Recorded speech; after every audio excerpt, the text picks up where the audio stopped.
자, 그리고 증권사 주간 추천 종목 리뷰를 해주신다고요?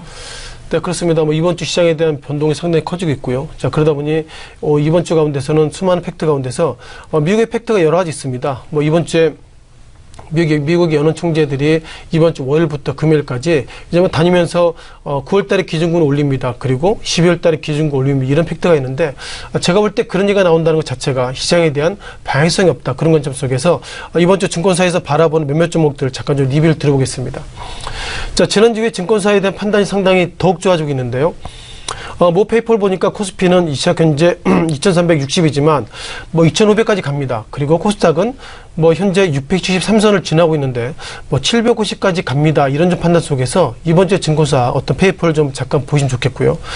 첫 번째 한진칼에 대한 코멘트가 많이 나오고 있습니다. 아무래도 한진칼이라는 코멘트가 나오고 있다는 것은 그만큼 결국 한진해운이나 이런 부분들에 있어서 이미 디폴트가 있기 때문에 그런 부분들이 상당히 해소됐다, 그런 관점이고요. 최근 들어서 대한항공의 주가가 상승했다는 것 자체가 결국 한진칼의 주가가 상승할 수 있는 여력이 있다, 이렇게 좀 말씀을 드려보겠습니다. 다만 저 개인적인 생각은 좀 다른 모습이 있는데요. 자, 한진칼 가운데서 자회사가 있습니다. 제주도에 있죠. 칼호텔 그 네트워크가 개보수 또한 장티부스 이런 어떤 발병 속에서 7월 20일까지 일단 매매 거래를 어떻게 보면 소위 장사를 안 하기 때문에 결국 최근 매출액의 10%의 어떤 매출이 주도할 것임에도 불구하고 한진칼의 주가를 매수 속에서 매수를 했다는 것은 제가 보기에 적절치 않지만 이 시각 현재 주가가 약 2.5% 상승하고 있다, 이렇게 보겠습니다. 또 한 종목 가운데서 지난주 목요일날 어떻게 보면 그 미국의 기준금 인상 이후에 금융주 그리고 증권주가 좀 약세 모습 보이겠는데요. 자, 모 증권사에서는 DGB 금융지주에 대해서 그 매수의 어떤 의견을 좀 올려왔습니다. 자, 무엇보다 그 지배구조 순이익이 좋아진다는 것이고요. 또한 두 번째로는 소위 PBR이 예상보다 적어지기 때문에 현재 저평가 구간에 진입됐다는 평가를 가지고 있습니다. 어쩌면 최근 들어서 2017년 1분기 때는 최근 들어서 금융업종들의 주가 거의 다 상승했기 때문에 이게 상승했음에도 불구하고 저평가 구간에 들어섰다는 것은 결국 다른 종목에 비해서 이 종목이 따라서 상승하지 않았다는 평가를 가져야 될 것 같은데요.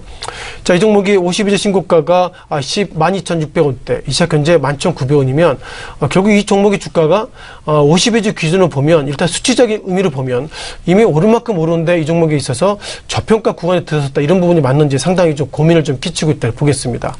자, 마지막으로 LG생활건강인데요.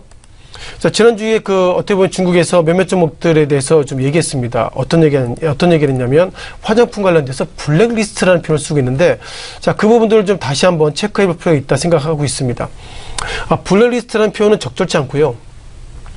중국 입장에서 지난 3년간 통관이 거부되거나 그리고 불량기록 통보 건수가 시장의 평균치보다 높은 회사들을 블랙리스트 해놨기 때문에 그것은 일방적인 블랙리스트가 아니라 결국 그 개별 회사들이 문제가 있기 때문에 통관이나 이런 부분들이 결국 거부됐다는 것이 있어서 결국 이것들은 결국 한국에 있는 화장품 업종들의 문제가 아니라 특정 기업들의 문제라고 좀 보겠습니다.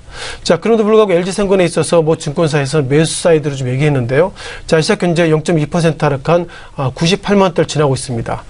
자, LG생건 관련돼서 증권사 페이퍼들이 예상보다 긍정적인 코멘트가 나오고 있다는 것이 좀 당황된 모습인데요. 자, 대인증권은 목표가를 110만 원대, 그리고 유진증권은 105만 원대, 또한 SK증권은 110만 원대 등 전체적으로 목표가가 110만 원 가운데서 앞서 말씀드린 중국발 악재가 있는데 전체적으로 이런 부분들이 LG생활건강을 비롯해서 몇몇 종목들, 이제 중국발 관련 종목들은 한미 FTA 관련돼서 그리고 한국의 문재인 대통령이 결국 미국을 방문하게 된다면 사드 배치 관련돼서 또다시 충돌될 부분인데, 따라서 문재인 대통령이 미국 방문 전후로 관련돼 가지고 중국발 소위 사드 배치 이슈 관련돼서 종목들은 매수 사이드보다 다시 한번 좀 긴장해서 보시는 것이 좀 맞을 것 같습니다.